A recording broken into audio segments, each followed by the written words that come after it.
Le gros flop côté équipe de France ce soir, c'est Kylian Mbappé malheureusement. Parce que Kylian, ce soir, t'as pas été dans le ton. Je t'ai trouvé sans jus.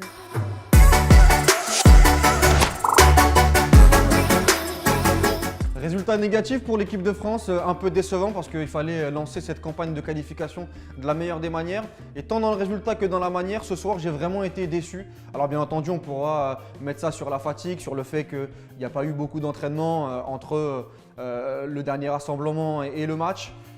Mais quand on est champion du monde et quand on a ce standing, on se doit de montrer autre chose et ce soir, ça n'a pas été le cas. Il y a aussi les choix de Deschamps, moi que j'ai pas compris, notamment en deuxième mi-temps où Coman était le plus dangereux sur le côté, il l'a sorti à la 60e. Bon, des changements un petit peu bizarres. La sortie de Giroud pour faire rentrer Martial à la place d'Mbappé, Mbappé au poste de numéro 9 alors qu'il n'était pas dans une très grande forme. Donc voilà, clairement la deuxième mi-temps a été décevante côté bleu et Deschamps sur son coaching a sa part de responsabilité ce soir.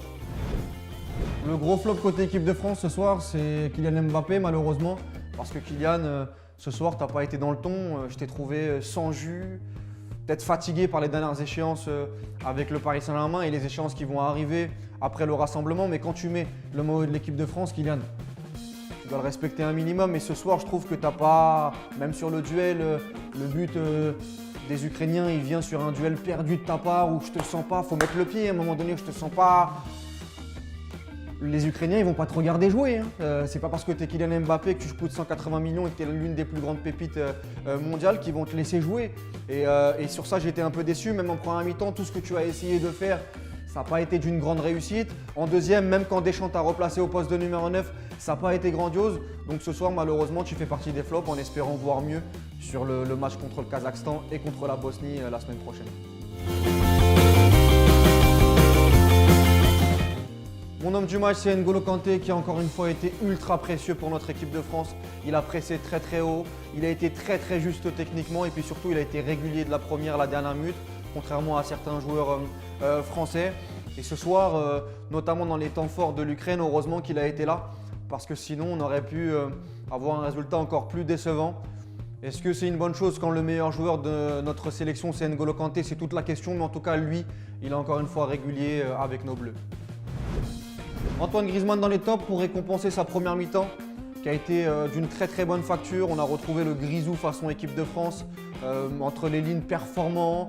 Il met ce but extraordinaire, s'est enroulé pour aller rejoindre David Trezeguet au classement des buteurs. Même si en deuxième mi-temps ça n'a pas été grandiose, il fallait quand même récompenser le meneur de jeu français. Parce que quand il est à ce niveau, ça fait énormément de bien pour notre équipe de France. Un petit mot sur les Ukrainiens, j'ai vraiment bien aimé la performance du duo Malinovski-Zinchenko. L'un joue à l'Atalanta et l'autre à Manchester City dans un autre rôle au poste de latéral gauche. Là, il a joué beaucoup plus haut sur le terrain et la deuxième mi-temps, elle a été vraiment de très bonne qualité. Ils ont réussi à garder la main mise sur le ballon et à inquiéter notre équipe de France, champion du monde. Ils étaient sur une très mauvaise passe et les hommes d'Andrei Shevchenko ont répondu présent ce soir pour essayer d'aller se donner les moyens d'aller au Qatar à la Coupe du Monde. C'était mes top et flop. Encore une fois, si tu es d'accord, tu commentes. Si tu n'es pas d'accord, tu commentes aussi, mais toujours avec un raisonnement. Et puis on se revoit la semaine prochaine pour le prochain match des Bleus. À très bientôt.